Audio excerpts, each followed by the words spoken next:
Hello friends, welcome to exam town. दोस्तों, आज के इस वीडियो में एसएससी जीडी कांस्टेबल 2023-24 के स्पेशल एग्जाम का हम मॉडल पेपर 2 आपके लिए लेकर आ चुके हैं और यहाँ पर हम सेकंड मॉडल पेपर कवर करेंगे। इससे पहले हम फर्स्ट मॉडल पेपर आपको कवर करवा चुके हैं।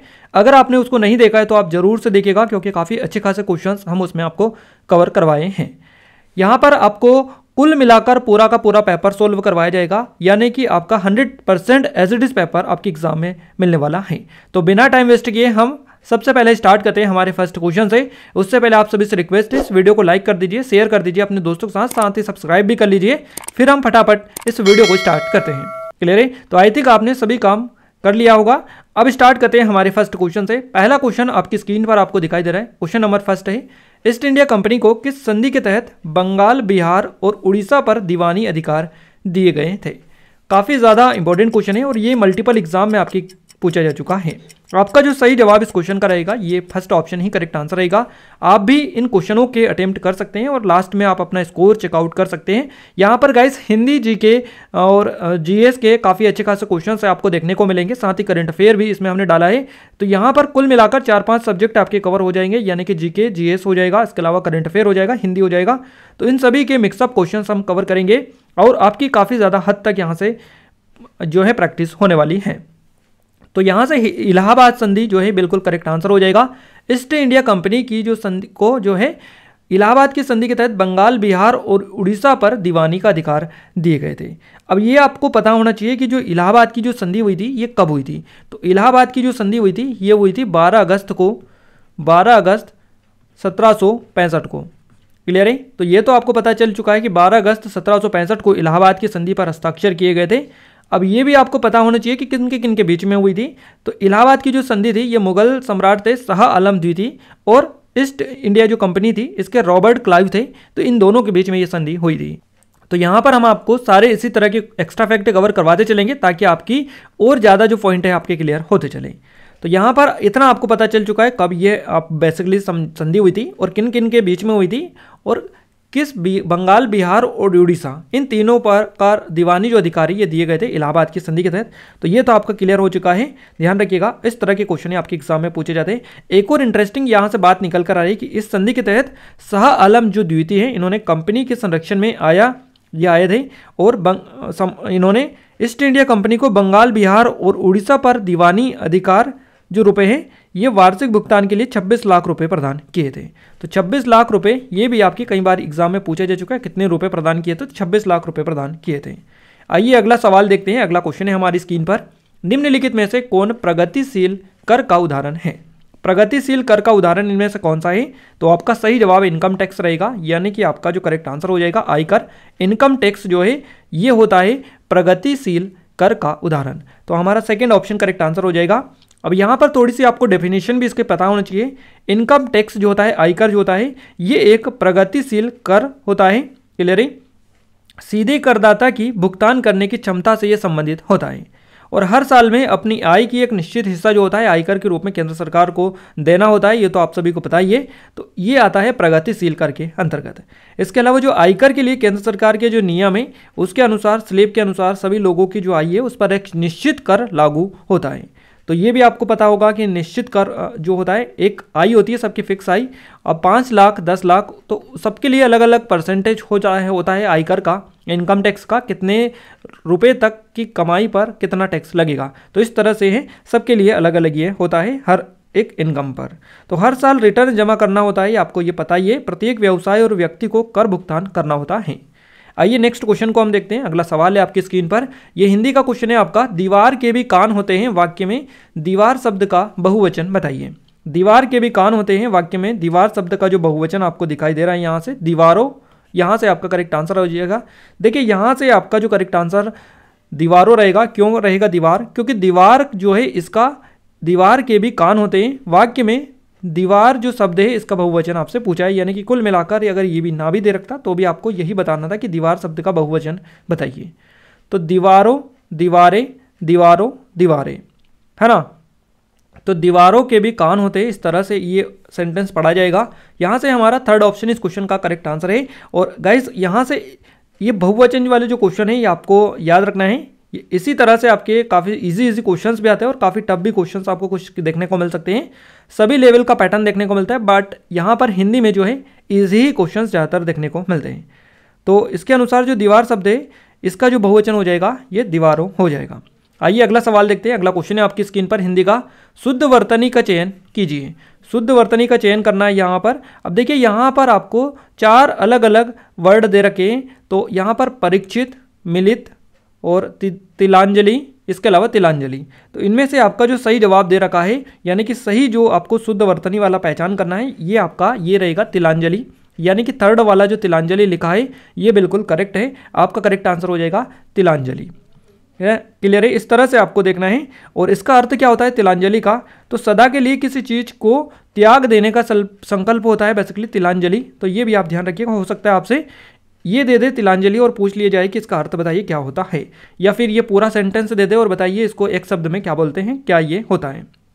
इस तरह से क्वेश्चन बनते हैं, ध्यान रखिएगा।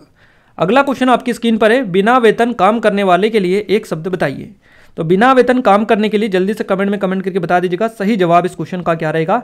करेक्ट आंसर यहाँ से आपका हो जाएगा, यहाँ से अवेतनिक, अवेतनिक आपका हो जाएगा। बिना वेतन के काम करने वाले को अवेतनिक बोला जाता है। फोर्थ ऑप्शन बिल्कुल करेक्ट आपका जाएगा। इसके अलावा देखिए गाइज यहाँ पर अजय का भी हम आपको बता दें, जिसको जीता ना जा सके उसको अजय बोला जाता है। इसके अलावा ये जो अद्वितीय है ये किसको बोला जाता है? तो जिसके समान कोई दूसरा नहीं हो उसको अद्वितीय बोला जाता है। इसके अलावा अपराजय किसको बोला जाता है? तो जिसको पराजित ना किया जा सके उसको अपराजय बोला जाता है। और बिना वेतन काम करने वाला अवेतनिक होता है। इन चारों के हमने कवर आपको करवा दिए हैं, आप ध्यान रखिएगा। अगले क्वेश्चन की ओर आगे बढ़े उससे पहले आप बता दें आपको गाइज, आपने अभी तक चैनल को सब्सक्राइब नहीं किया तो आप सभी से रिक्वेस्ट है कि चैनल को सब्सक्राइब कर लीजिएगा, बेल आइकन को ऑल पर सेलेक्ट कर दीजिएगा ताकि जो भी नया वीडियो आए सबसे पहले आप सभी के पास में आ जाए। और इसकी पीडीएफ अगर आप चाहते हैं तो टेलीग्राम को ज्वाइन कर लीजिएगा, डिस्क्रिप्शन में आपको लिंक मिल जाएगी। हमारे व्हाट्सअप चैनल से भी जुड़ सकते हैं जिसकी लिंक भी आपको डिस्क्रिप्शन में मिल जाएगी। अगला क्वेश्चन आपकी स्क्रीन पर आ चुका है, जीके का क्वेश्चन है हमारा, भारतीय राष्ट्रीय कांग्रेस के पहले अधिवेशन में कितने प्रतिनिधियों ने भाग लिया था? तो भारतीय राष्ट्रीय कांग्रेस के पहले अधिवेशन की यहाँ पर बात की गई है, इसमें कितने प्रतिनिधियों ने भाग लिया था? तो यहाँ से आपका करेक्ट आंसर रहेगा 72 प्रतिनिधियों ने कांग्रेस के पहले अधिवेशन में भाग लिया था भारतीय राष्ट्रीय कांग्रेस के। तो यहाँ से आपका थर्ड ऑप्शन जो है करेक्ट आंसर हो जाएगा। अब यहाँ पर कई चीज़ें आपकी पूछी जाती है भारतीय राष्ट्रीय कांग्रेस से रिलेटेड। देखिए ये जो सत्र था इसके जो कांग्रेस की उद्देश्यों की जो रूपरेखा रखी गई थी इसी सत्र के दौरान रखी गई थी, यानी कांग्रेस के पहले अधिवेशन में जो है कांग्रेस के उद्देश्यों की रूपरेखा रखी गई थी। अब यहाँ पर यह भी पता होना चाहिए कि भारतीय राष्ट्रीय कांग्रेस का जो पहला सत्र हुआ था, पहला अधिवेशन था, ये कब हुआ था? तो ये हुआ था 28 दिसंबर को 1885 को। क्लियर है? और ये कहाँ पर हुआ था? तो बॉम्बे में हुआ था। बॉम्बे में आयोजित किया गया था। 72 जो प्रतिनिधियों थे इन्होंने WC बनर्जी की अध्यक्षता में इसमें भाग लिया था। तो ये भी आपका पॉइंट क्लियर हो चुका है कि किसने इसकी अध्यक्षता की थी। भारतीय राष्ट्रीय कांग्रेस के पहले अधिवेशन की WC बनर्जी ने।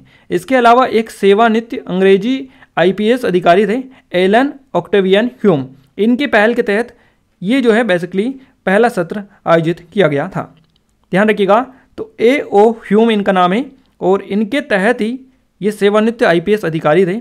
A.O. ह्यूम इनको बोला जाता है। आई थिंक आप सभी इनका नाम जानते भी हैं। तो इस तरह के क्वेश्चन से आप डिटेल में पढ़ेंगे तो आप अच्छे से याद रख पाएंगे। अगला सवाल आपकी स्क्रीन पर आ चुका है, राजस्थान के राज्यपाल कौन है? काफ़ी ज़्यादा जरूरी क्वेश्चन है और इंपॉर्टेंट इसलिए हो जाता है गाइस, आप सभी को बताइए अभी हाल ही में 5 राज्यों में विधानसभा चुनाव हुए हैं, तो यहाँ पर नए मुख्यमंत्री भी अपॉइंट हो चुके हैं। तो यहाँ पर इसीलिए आपका क्वेश्चन और ज़्यादा जरूरी हो जाता है। क्वेश्चन है आपकी स्क्रीन पर कि राजस्थान के राज्यपाल कौन है? राज्यपाल आपसे पूछा है। सही जवाब यहाँ से आपका चला जाएगा कलराज मिश्र। कलराज जो मिश्र है ये राजस्थान के वर्तमान में राज्यपाल हैं। इसके अलावा इसी चैनल पर एग्जाम टाउन पर हमने मुख्यमंत्री और राज्यपाल, इसके अलावा राजधानियाँ, राज्यसभा सीटें, विधानसभा सीटें, है ना, लोकसभा सीटें, तो ये सारी सीटें, इसके अलावा पूरी डिटेल राज्य के बारे में एक ही वीडियो में आपको कवर करवाई है, मुख्यमंत्री राज्यपाल वाली वीडियो में। अगर नहीं देखा है तो आप सभी से रिक्वेस्ट है देख लीजिएगा। 110% इस टॉपिक से आपका क्वेश्चन आपके एग्जाम में देखने को मिलेगा। राजस्थान के जो राज्यपाल है वर्तमान में इनका नाम है कलराज मिश्र। इसके अलावा अगर बात करें कि यहाँ पर नए मुख्यमंत्री अभी बने हैं, मुख्यमंत्री अभी बन चुके हैं, इनका नाम क्या है जल्दी से कमेंट में कमेंट करके बताइएगा। इसके अलावा 5 राज्यों के आपको याद होना चाहिए जो भी नए नए बने हैं, ध्यान रखिएगा। राजस्थान के जो राज्यपाल है कलराज मिश्र, तो यहाँ से हमारा फर्स्ट ऑप्शन बिल्कुल इस क्वेश्चन का करेक्ट आंसर हो जाएगा। अगला सवाल देखते हैं, भारत में वित्तीय आपातकाल को न्यूनतम कितनी अवधि के लिए बढ़ाया जा सकता है। तो भारत में वित्तीय आपातकाल को कितनी अवधि तक बढ़ाया जा सकता है, न्यूनतम आपसे पूछा है, तो न्यूनतम अनिश्चित समय तक बढ़ाया जा सकता है। यहाँ से आपका फोर्थ ऑप्शन बिल्कुल सही जवाब रहेगा, यानी कि भारत में वित्तीय आपातकाल को न्यूनतम अनिश्चित समय अवधि के लिए बढ़ाया जा सकता है। फोर्थ ऑप्शन करेक्ट आंसर रहेगा। अब थोड़ी सी चीज़ें आप समझेगा कि भारतीय जो संविधान है इसका अनुच्छेद 360 यानी अनुच्छेद 360 राष्ट्रपति को वित्तीय आपातकाल की घोषणा करने का अधिकार देता है। तो वित्तीय आपातकाल की घोषणा का जो अधिकार है राष्ट्रपति को अनुच्छेद 360 ही देता है। और यदि वहाँ संतुष्ट है कि ऐसी स्थिति उत्पन्न हुई है जिसके कारण भारत या उसका जो क्षेत्र है इसके किसी भी हिस्से की वित्तीय स्थिरता या क्रेडिट को खतरा है, तो वो इसको लागू कर सकता है, यानी कि इसकी घोषणा की जा सकती है राष्ट्रपति के द्वारा वित्तीय आपातकाल की। जब एक बार जब संसद के दोनों जो सदन हैं इस उद्घोषणा को मंजूरी दे देते हैं तो वित्तीय जो आपातकाल है ये अनिश्चित काल तक या अनिश्चित समय तक जारी रहता है ना। जब संसद के दोनों सदन इसको जो है इसकी उद्घोषणा को मंजूरी दे देते तब ये जो होता है अनिश्चित काल तक जारी रहता है। जब तक इसे रद्द नहीं किया जाता है तब तक ये अनिश्चित काल तक चलता रहता है। तो ध्यान रखिएगा, इस तरह की चीज़ें हैं। और अनुच्छेद स्पेशली याद रखिएगा, आर्टिकल से सबसे ज़्यादा क्वेश्चन आपके एग्जाम में पूछे जाते हैं। आर्टिकल 360 अनुच्छेद 360 के तहत ये आता है। अगला क्वेश्चन आपकी स्क्रीन पर है, 2023 गणतंत्र दिवस समारोह में मुख्य अतिथि कौन होंगे, यानी कि कौन थे 2023 में गणतंत्र दिवस समारोह में मुख्य जो अतिथि थे ये कौन थे। तो सही जवाब आप सभी की स्क्रीन पर यहाँ पर अब्दुल फताह अल सीसी करेक्ट आंसर रहेगा। अब्दुल फताह अल सीसी यानी कि फर्स्ट ऑप्शन ही करेक्ट आंसर रहेगा। 2023 गणतंत्र दिवस समारोह में मुख्य अतिथि के तौर पर ये शामिल हुए थे। अब ये तो आपको पता चल ही चुका है कि अब्दुल अल सीसी ये जो है मुख्य अतिथि थे, और ये कौन थे ये आपको पता होना चाहिए। तो ये मिस्र के राष्ट्रपति थे अब्दुल फताह अल सीसी। 2023 में गणतंत्र दिवस समारोह के मुख्य अतिथि ये थे। देखिए ये पहली बार था जब अरब जो मिस्र है इसके राष्ट्रपति हमारे गणतंत्र दिवस पर मुख्य अतिथि के तौर पर शामिल हुए थे। तो ये पहली बार था। एक तो ये चीज़ें हैं, तो ये क्वेश्चन इस तरह से बन सकता है कि अरब जो मिस्र है इसके राष्ट्रपति गणतंत्र दिवस जो मुख्य गणतंत्र दिवस के जो समारोह के मुख्य अतिथि के तौर पर किस वर्ष शामिल हुए थे, इस तरह से क्वेश्चन आपका बन सकता है। तो याद रखिएगा। और प्रधानमंत्री जो नरेंद्र मोदी इन्होंने इन्हें बेसिकली इसके लिए औपचारिक निमंत्रण भेजा था, जैसा कि हर बार भेजा ही जाता है, आप सभी को बताइए। और यहाँ पर आपको इस तरह की चीज़ें भी याद भी रखनी है। और 2024 में कौन आएंगे, क्लियर है, कौन आएंगे 2024 में, जल्दी से कमेंट में कमेंट करके बता दीजिएगा। अगला क्वेश्चन है हमारा, निम्नलिखित में से कौन सा अनुच्छेद भारत की आकस्मिकता निधि से संबंधित है। काफ़ी ज़्यादा इंपॉर्टेंट क्वेश्चन है। सही जवाब इस क्वेश्चन का यहाँ से क्या रहेगा, जल्दी से कमेंट करिएगा। सही जवाब हो जाएगा अनुच्छेद 267(1) यानी कि आपका अनुच्छेद 267(1) करेक्ट आंसर रहेगा। अनुच्छेद 267(1) इसके ये जो है भारत की आकस्मिकता निधि से संबंधित है। फर्स्ट ऑप्शन इस क्वेश्चन का करेक्ट आंसर रहेगा। और ये जो है भारत सरकार द्वारा आयकर सीमा, इसके अलावा शुल्क सीमा जो है सीमा शुल्क होता है, इसके अलावा उत्पाद शुल्क होता है, इन सभी से प्राप्त राजस्व लेखा होता है आकस्मिक निधि। और अनुच्छेद 200 यहाँ पर बात की जा रही है अनुच्छेद 267(2) की, तो प्रत्येक राज्य की आकस्मिकता निधि से संबंधित ये होता है। और अगर आपसे पूछे जाए कि भारत की आकस्मिकता निधि से किस संबंधित आर्टिकल कौन सा है, तो ये है 267(1) और ये होता है 267(2) राज्य की, है ना। तो राज्य की अगर आपसे पूछे जाए कि राज्य की आकस्मिकता निधि से संबंधित अनुच्छेद कौन सा है, तो अनुच्छेद 267(2) हो जाएगा। भारत की पूछिए तो 267(1) हो जाएगा। अच्छे से याद रखना है। इसके अलावा अगर अपन बात करें कि अनुच्छेद 269 किससे संबंधित है, तो अनुच्छेद 269 जो है केंद्र द्वारा लगाए गए कर संग्रह पर राज्यों को सौंपा गया है, उस पर ये बेसिकली निर्भर या प्रावधान इसका देखने को मिलता है संविधान में। तो अनुच्छेद 269 केंद्र द्वारा लगाए गए करों और संग्रह पर राज्यों को सौंपा गया, इस तरह की ये जितने भी प्रावधान हैं ये 269 में देखने को मिलते हैं, ध्यान रखिएगा।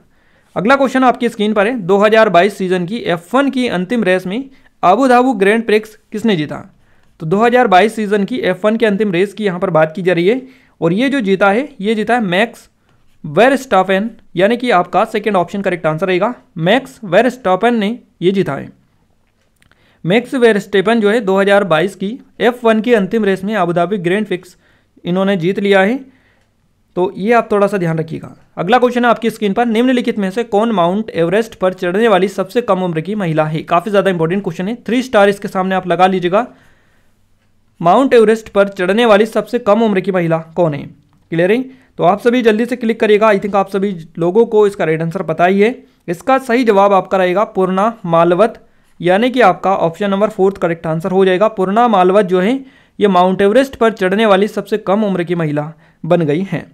अब ये कब चढ़ी थी ये भी आपको पता होना चाहिए। तो मई 2014 में मात्र 13 साल की उम्र में पूर्णा मालवत जो है माउंट एवरेस्ट पर चढ़ने वाली सबसे कम उम्र की महिला या लड़की बन गई।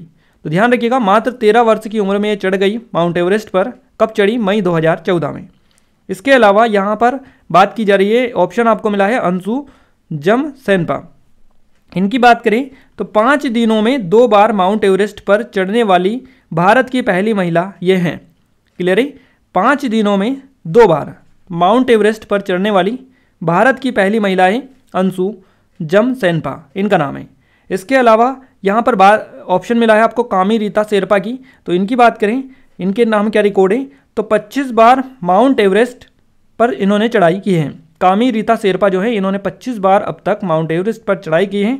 इसके अलावा संगीता बहली की बात करें तो 47 साल की उम्र में माउंट एवरेस्ट पर चढ़ने वाली सबसे उम्रदराज महिला ये बन गई हैं। तो इस तरह से ये क्वेश्चन है, आपको याद भी रखना है, ऑप्शंस के अकॉर्डिंग भी आप देख सकते हैं। तो हम एक बार और आपको रिवाइज करवा दें सारे। पूर्णा जो मालवत है ये मई 2014 में चढ़ी और मात्र 13 साल की उम्र में चढ़ने वाली सबसे कम उम्र की महिला ये बन गई पूर्णा मालवत। इसके अलावा अंशु जमसेनपा की बात करें तो 5 दिनों में 2 बार चढ़ने वाली 5 दिनों में 2 बार माउंट एवरेस्ट पर चढ़ने वाली भारत की पहली महिला ये बन गई है अंशु जमसेनपा। कामी रीता शेरपा की बात करें तो ये 25 बार माउंट एवरेस्ट पर इन्होंने चढ़ाई की है। संगीता बहले की बात करें तो 47 वर्ष की उम्र में माउंट एवरेस्ट पर चढ़ने वाली सबसे उम्रदराज महिला ये बन गई है। तो इन सभी के बारे में आप याद रखिएगा, क्वेश्चन यहीं से आपका बनेगा। अगला क्वेश्चन है आपकी स्क्रीन पर, देश शाही चोल वंश की राजधानी बनी। तो कौन बनी? शाही जो चोल राजवंश था या शाही चोल वंश, इसकी राजधानी कौन बनी थी? तो आपका करेक्ट आंसर यहाँ से हो जाएगा Tanjore. Option number 4 correct answer रहेगा। तंजौर जो है ये शाही चोल वंश की राजधानी बनी। आपको अगर ये भी पता है कि चोल वंश की राजधानी कौन सी थी, तंजौर थी, तो ये आसानी से आपको क्लिक कर सकते हैं, क्योंकि यहाँ पर घुमा फिरा के आपको दिया जाता है। शाही वर्ड कुछ भी लगा सकते हैं बीच में, तो वो उससे कुछ नहीं होने वाला। अगर आपका कंसेप्ट क्लियर है, आपको पता है, तो आप आसानी से क्लिक कर लेंगे। अब जो है यहाँ पर आपको देखिए चोल राजवंश का शासन कब से कब तक रहा, ये तो आपको पता ही होगा। 850 ईस्वी से 1279 ईस्वी के बीच में इसका शासन रहा था। द्वारा समुद्र, इसके अलावा कर्नाटक का होयसला जो साम्राज्य है इसकी राजधानी ये था, है ना, द्वारा समुद्र। इसके अलावा यहाँ पर अगर अपन बात करें उज्जैन की, तो उज्जैन जो है धार मालवा राजपूत जो साम्राज्य है या पवार या परमार इसकी राजधानी था। और वारंगल किसकी था? तो वारंगल जो था ये काकतीय जो साम्राज्य था आंध्र प्रदेश का, इसकी राजधानी थी वारंगल। और द्वारा समुद्र हमने बताया है आपको, होयसला जो साम्राज्य था कर्नाटक का, इसकी राजधानी द्वारा समुद्र थी। तंजौर चोल वंश की थी। तो इस तरह से आपको रिलेट करके याद करना है, आसानी से याद रख पाएंगे। अगला क्वेश्चन है हमारा, पश्चिमी घाट के उत्तरी भाग को किस नाम से या किस रूप से जाना जाता है? तो इसको जो जाना जाता है ये जाना जाता है सह्याद्री रेंज के रूप में। पश्चिमी घाट के उत्तरी भाग को या उत्तरी भाग को सह्याद्री रेंज के नाम से जाना जाता है। हमारा यहाँ से फर्स्ट ऑप्शन करेक्ट आंसर हो जाएगा। देखिए यहाँ पर पश्चिमी जो घाट है इसका उत्तरी घाट सह्याद्री रेंज कहलाता है, ये तो आपको क्लियर हो चुका है। बट यह जो श्रेणी है भारतीय जो प्रायद्वीप है इसके पश्चिमी तट के समानांतरन ये बेसिकली चलती है। और गुजरात, इसके अलावा गोवा, महाराष्ट्र, केरल, तमिलनाडु राज्यों में ये मौजूद है। पश्चिमी घाट की बात करें तो पश्चिमी घाट जो है हिमालय से भी पुराना माना जाता है। तो इस तरह से भी आपको हो सकता है क्वेश्चन मिले, तो आप ध्यान रखिएगा। अगला क्वेश्चन है हमारा, ग्रेट बैरियर रीफ कहाँ स्थित है? ग्रेट बैरियर रीफ कहाँ पर स्थित है आप सभी को क्लिक करना है। करेक्ट आंसर क्या हो जाएगा आपका? ऑस्ट्रेलिया आपका करेक्ट आंसर रहेगा। ग्रेट बैरियर जो रीफ देखने को मिलता है ये ऑस्ट्रेलिया में देखने को मिलता है। संयुक्त राष्ट्र के एक पैनल ने ऑस्ट्रेलिया के ग्रेट बैरियर रीफ को लुप्तप्राय सूची में डालने का फैसला किया है, यानी सिफारिश इन्होंने की थी। तो कई सारी चीज़ें हैं। दुनिया का सबसे बड़ा प्रवाल भित्ति पारिस्थितिकी तंत्र जलवायु परिवर्तन और जो महासागर है इनमें महासागरों के गर्म होने से महत्वपूर्ण रूप से प्रभावित ये हुआ था ग्रेट बैरियर रीफ। तो याद रखिएगा संयुक्त राष्ट्र के एक पैनल ने सिफारिश की थी इसकी कि ऑस्ट्रेलिया का जो ग्रेट बैरियर रीफ है इसको विश्व विरासत स्थल के रूप में सूचीबद्ध किया जाना चाहिए।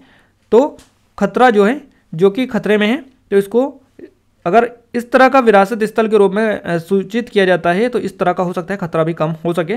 तो यहाँ पर आपको ध्यान रखना है ग्रेट बैरियर रीफ कहाँ पर है, ऑस्ट्रेलिया में है, ध्यान रखिएगा। आइए नेक्स्ट क्वेश्चन देखते हैं हम। अगला सवाल है आपकी स्क्रीन पर, निम्नलिखित में से कौन अमीबा में नहीं पाया जाता है? अमीबा में इनमें से कौन नहीं पाया जाता है? सेंट्रियोल, राइबोसोम, माइटोकॉन्ड्रिया और इनमें से कोई नहीं। करेक्ट आंसर आपका हो जाएगा सेंट्रियोल, फर्स्ट ऑप्शन ही। अमीबा में ये नहीं पाया जाता है सेंट्रियोल, अमीबा में सेंट्रियोल नहीं पाया जाता है। अमीबा में क्या क्या पाया जाता है ये आपको पता होना चाहिए। खाद्य रिक्तिका इसमें होती है, इसके अलावा जल गोलूब्यूल होता है, माइटोकॉन्ड्रिया इसमें होती है, राइबोसोम होता है, सिकुड़ा हुआ रिक्तिका भी इसमें पाई जाती हैं। तो ये सारी चीज़ें होती हैं अमीबा में, क्लियर है। बाकी सेंट्रियोल इसमें नहीं होता है। तो इस तरह से अगर आपसे क्वेश्चन इस तरह से बने कि अमीबा में क्या पाया जाता है तो वो भी आपको पता होना चाहिए, इसलिए हमने आपको बताए हैं। अमीबा क्या है तो आपको ये ध्यान रखिएगा, ये एक कोशिकीय जीव है जो फैल यानी कि फैल भी सकता है ये और पीछे भी हट सकता है, दोनों इसकी विशेषता में आती हैं। तो अमीबा जो है ये एक कोशिकीय जीव है, फैल सकता है और पीछे हट सकता है। प्रत्येक जो यूकेरियोटिक जीव होता है इसमें ये पाया जाता है, अमीबा पाया जाता है प्रत्येक यूकेरियोटिक जीव में। तो इस तरह से ध्यान रखिएगा। अगला क्वेश्चन है हमारा, अम्लीय वर्षा का पीएच मान कितना होता है? अम्लीय वर्षा का पीएच मान आपसे पूछा गया है। सही जवाब यहाँ से क्या रहेगा? बिल्कुल करेक्ट आंसर हो जाएगा 5.6। 5.6 जो होता है ये अम्लीय वर्षा का पीएच मान होता है। यहाँ से हमारा सेकेंड ऑप्शन बिल्कुल सही जवाब आपका रहेगा।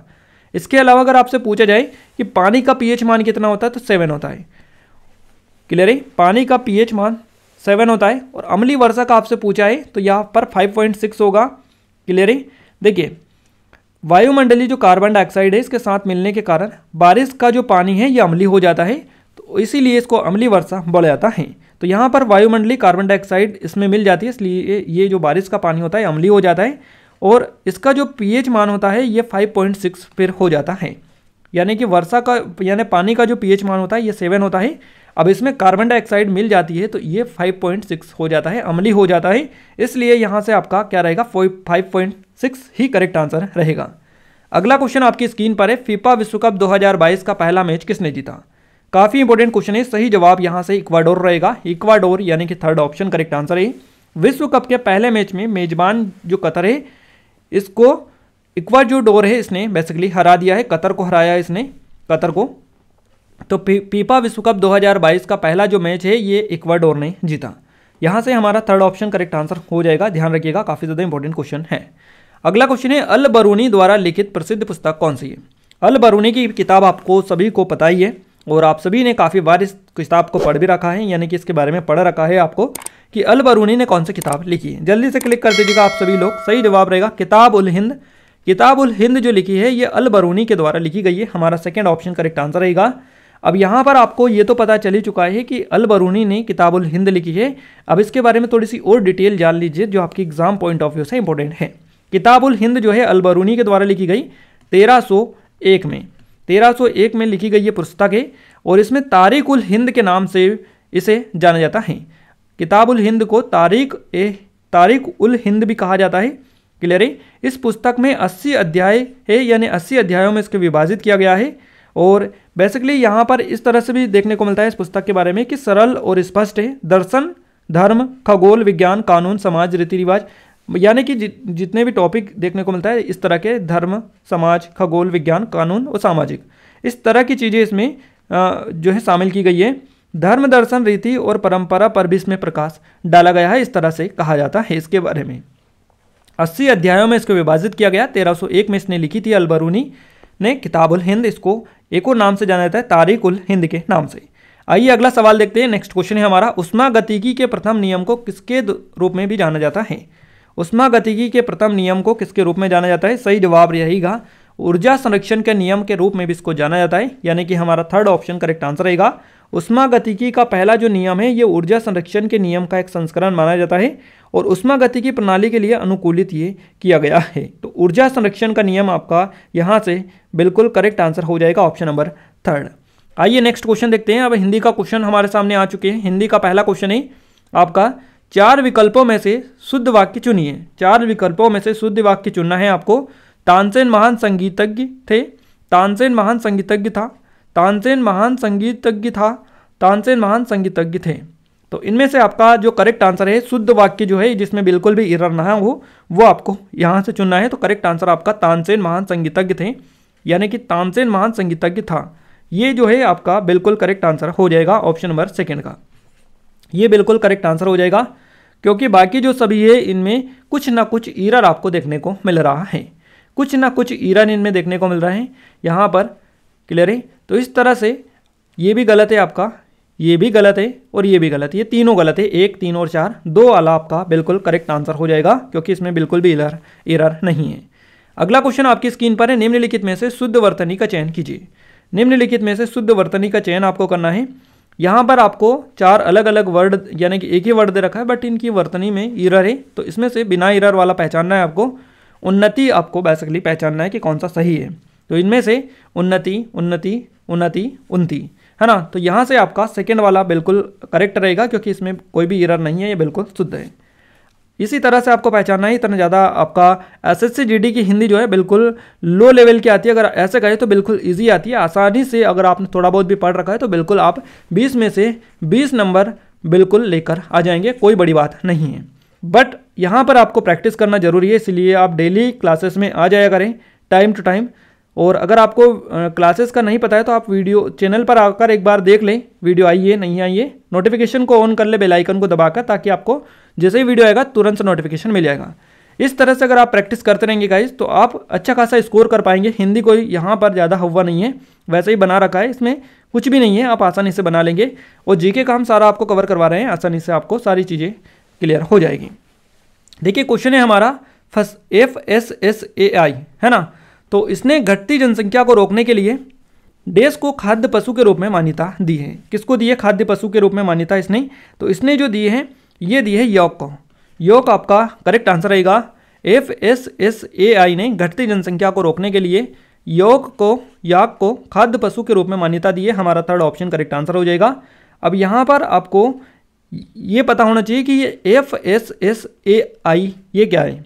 तो ये है भारतीय खाद्य सुरक्षा और मानक प्राधिकरण, जिसको फसाई हम बोलते हैं, है ना, फसाई इसको हम बोलते हैं। हिमालयी जो याक है इसको खाद्य पशु के रूप में इसने मंजूरी दे दी है। क्लियर है? तो ये जो फसाई है याक को घटती आबादी को रोकने के लिए, यानी याक जो है इनकी घटती आबादी को रोकने के लिए खाद्य पशु के रूप में इसको मान्यता दी है। क्लियर है? और इस कदम से बेसिकली ऐसा कहा जा रहा है कि इस कदम से दूध और मांस जो उद्योग है इसका हिस्सा बनाकर उच्च ऊंचाई वाले जो गोजाति जानवर है उनकी आबादी में गिरावट को रोकने में मदद इससे मिलने की उम्मीद है। इस तरह से यहाँ पर चीज़ें कयास लगाए जा रहे हैं। अगला क्वेश्चन है आपका, खादर देश की श्रेणी से संबंधित है। खादर किसकी श्रेणी से संबंधित है? करेक्ट आंसर यहाँ से रहेगा नई जलोढ़ मिट्टी। खादर जो है नई जलोढ़ मिट्टी की श्रेणी से संबंधित है। हमारा सेकेंड ऑप्शन करेक्ट आंसर रहेगा। अब देखिए उत्तर भारत में गंगा के जो बाढ़ के मैदान है इसमें पाई जाती है ये नई जलोढ़ मिट्टी, इसको खादर के नाम से भी जाना जाता है। नई मिट्टी नदी के किनारे जलोढ़ जो होती है जमा इसके कारण बनती है और हर साल गाद के ताज़ा जमा से समृद्ध और ये बेसिकली बनती है। खादर जो है भूमि में गाद मिट्टी और मिट्टी रेत ये शामिल इसमें होती है। तो ये मिट्टी जो है चावल, गेहूँ, मक्का, तिलहन, गन्ना इनकी खेती के लिए बेसिकली उपयुक्त मानी जाती है नई जलोढ़ मिट्टी। अगला क्वेश्चन आपकी स्क्रीन पर है, सार्वजनिक टिप्पणियों के लिए पशु क्रूरता निवारण अधिनियम जो संशोधन विधेयक है 2022 का मसूदा किसने जारी किया? तो ये जो मसूदा जारी किया ये किया केंद्र सरकार ने। केंद्र सरकार आपका यहाँ से थर्ड ऑप्शन करेक्ट आंसर रहेगा। केंद्र सरकार ने सार्वजनिक टिप्पणियों के लिए पशु क्रूरता निवारण संशोधन अधिनियम विधेयक 2022 का जो मसूदा है ये जारी किया था, ध्यान रखिएगा। अगला क्वेश्चन आपकी स्क्रीन पर आपको दिखाई दे रहा है, जो छुआ ना गया हो इसके लिए एक शब्द आप बताइए। जो छुआ ना गया हो इसके लिए एक शब्द बताना है आपको। करेक्ट आंसर आपका हो जाएगा यहाँ से अछूता। अछूता जो छुआ ना गया हो उसको क्या कहते हैं? अछूता। इसके अलावा अगर अपन बात करें कि अछूत के लिए अछूत किसका एक शब्द है, यानी कि किसका एक शब्द है, और अगर अपन बात करें तो जो छूने योग्य ना हो उसको क्या कहते हैं? अछूत कहते हैं। क्लियर है? जो छूने योग्य ना हो उसको अछूत कहते हैं, जो छुआ ना गया हो उसको अछूता कहते हैं। इसके अलावा अनभिज्ञ किसको कहते हैं? तो अनभिज्ञ जो होता है ये अनजान होता है, यहाँ पर आपको याद रखना है अनजान, अनभिज्ञ यानी अनजान। और आगामी किसको कहा जाता है? तो आगामी यानी आने वाला जो होता है आगामी, आने वाला को कहा जाता है आगामी। तो इस तरह से यहाँ पर आपको याद रखना है अछूता जो छूने योग्य ना हो, जो छुआ ना गया हो अछूता होता है, जो अनजाना हो अनभिज्ञ होता है, जो अनजान अनभिज्ञ यानी जो अनजाना हो, और आगामी यानी आने वाला हो उसको आगामी बोलते हैं। इस तरह से आपको ध्यान रखना है। अगला क्वेश्चन है चोर का विलोम शब्द आपको बताना है। चोर का विलोम शब्द क्या होता है? चोर का जो विलोम शब्द होता है ये होता है साधु। साधु, चोर, साधु। तो यहाँ से आपका जो करेक्ट आंसर रहेगा ये थर्ड रहेगा। अब यहाँ पर आपको ऑप्शंस देखकर भी क्लिक करना होता है, नहीं तो आप और कुछ लगा दें जो ऑप्शन में आपको मिला ही नहीं है तो कैसे लगा पाओगे? जो ऑप्शन में मिला है वही तो लगाएंगे आप।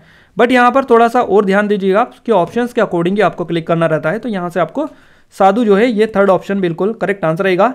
चोर जो होता है अनैतिक मूल्यों का पालन करता है और साधु जो होते हैं नैतिक मूल्यों का पालन करते हैं, इसलिए यहाँ पर साधु बिल्कुल आपका करेक्ट आंसर हो जाएगा। अगला सवाल आपकी स्क्रीन पर है, एकाग्र का विपरीतार्थक शब्द बताइए। यानी विलोम शब्द बेसिकली आपको बताना है एकाग्र का। तो एकाग्र का जो विलोम शब्द होता है ये होता है चंचल। चंचल, यहाँ से आपका थर्ड ऑप्शन करेक्ट आंसर हो जाएगा। इसके अलावा और भी विलोम शब्द आप ध्यान रखिएगा, जैसे कि तीक्ष्ण जो है, तीक्ष्ण, तीक्ष्ण जिसका होता है तेज। क्लियर है? कनिष्ठ जो है इसका होता है छोटा, छोटा होता है। और खारिज जो होता है इसका होता है निष्कासित। तो इस तरह से खारिज करना, निष्कासित करना, इस तरह से ये विपरीतार्थक शब्द हैं, तो इनको आप ध्यान रखिएगा।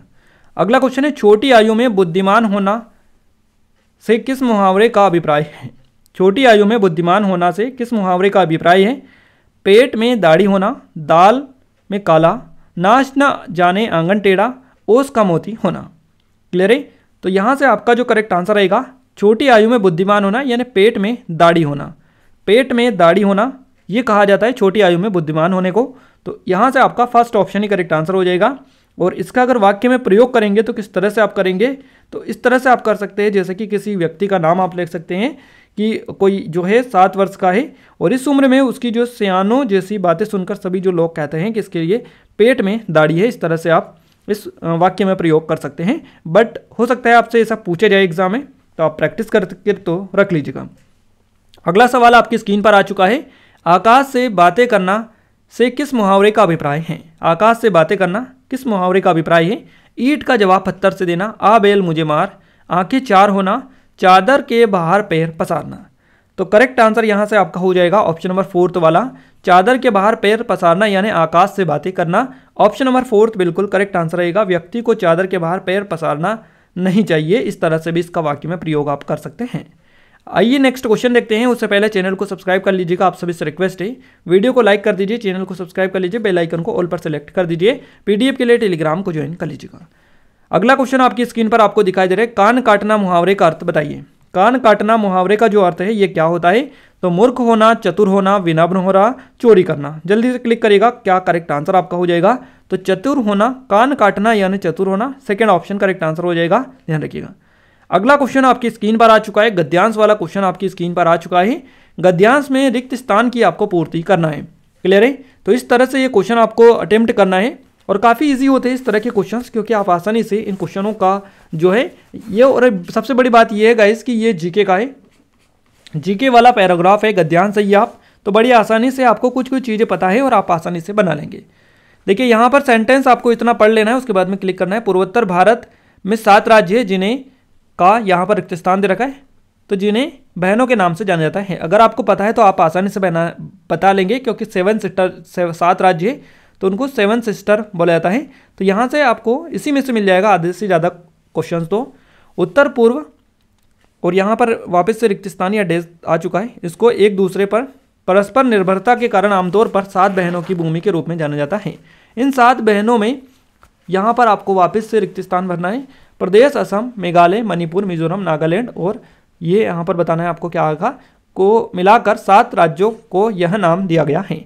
तो 7 सिस्टर है बेसिकली ये, जिन्हें 7 बहनों यानी कि 7 सिस्टर, यहाँ से आपका करेक्ट आंसर हो जाएगा। पहले में दिए गए परिच्छेद में का से प्रदर्शित रिक्त स्थान पर निम्न में से कौन सा शब्द आएगा? तो यहाँ पर 7 राज्य है, कई बार 7 बहनों, तो यहाँ पर कितनी बहनें हो जाएंगी? 7 बहनें। तो यहाँ से आपका सेकेंड ऑप्शन करेक्ट आंसर हो जाएगा।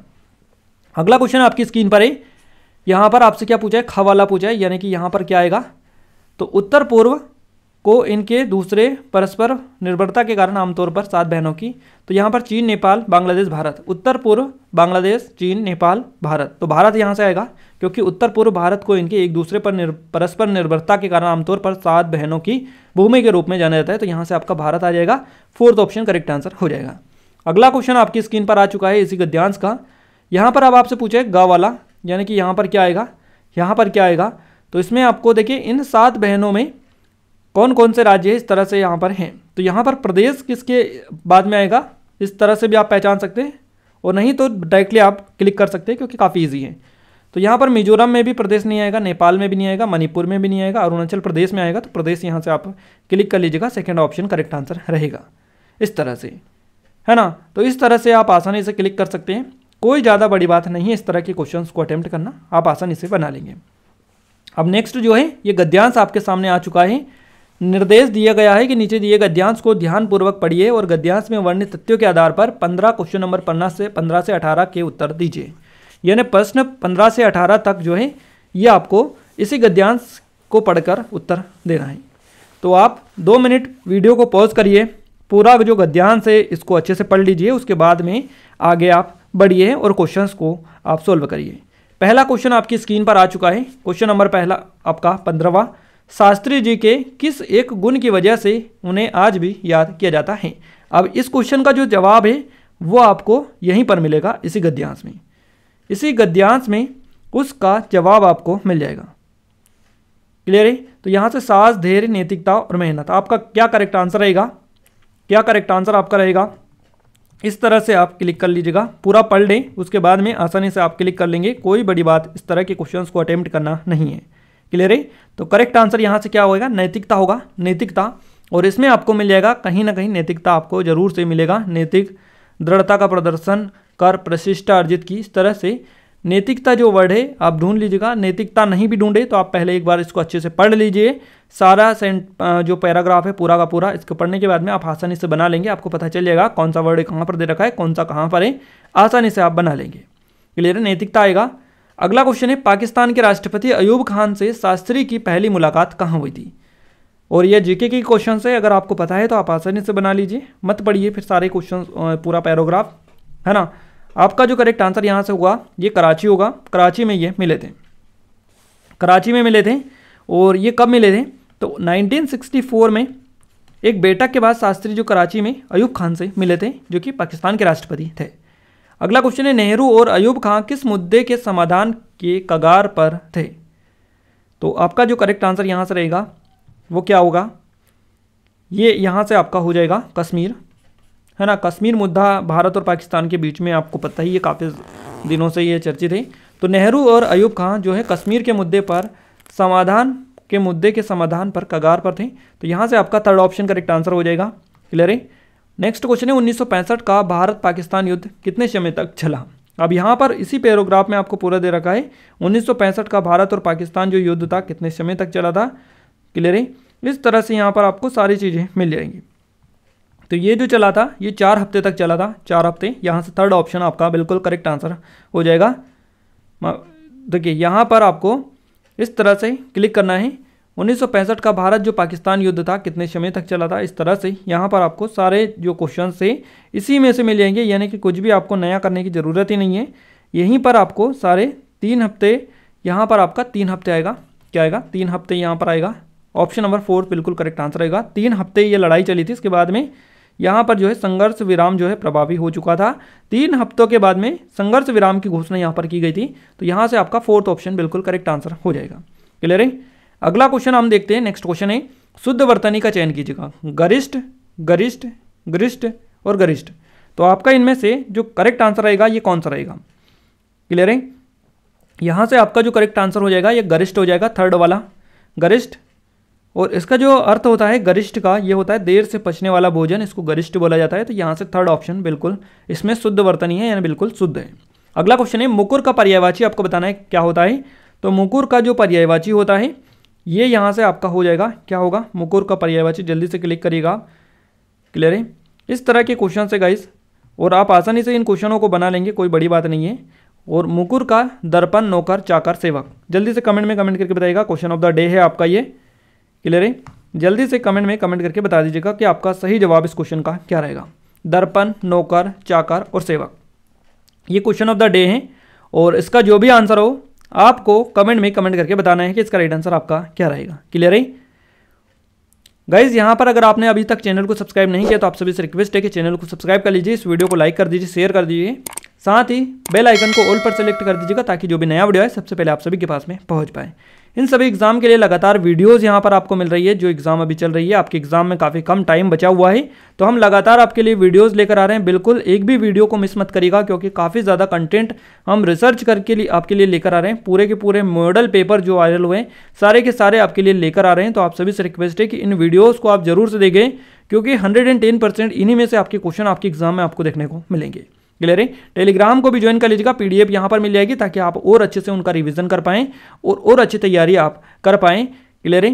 तो गाइज आप सभी से रिक्वेस्ट है, ये वीडियो कैसा लगा है कमेंट में कमेंट करके जरूर से बताइएगा, ताकि हमें सपोर्ट मिले, मोटिवेशन मिले, आपके लिए और अच्छी से अच्छी वीडियोस हम लाने की कोशिश करते रहें।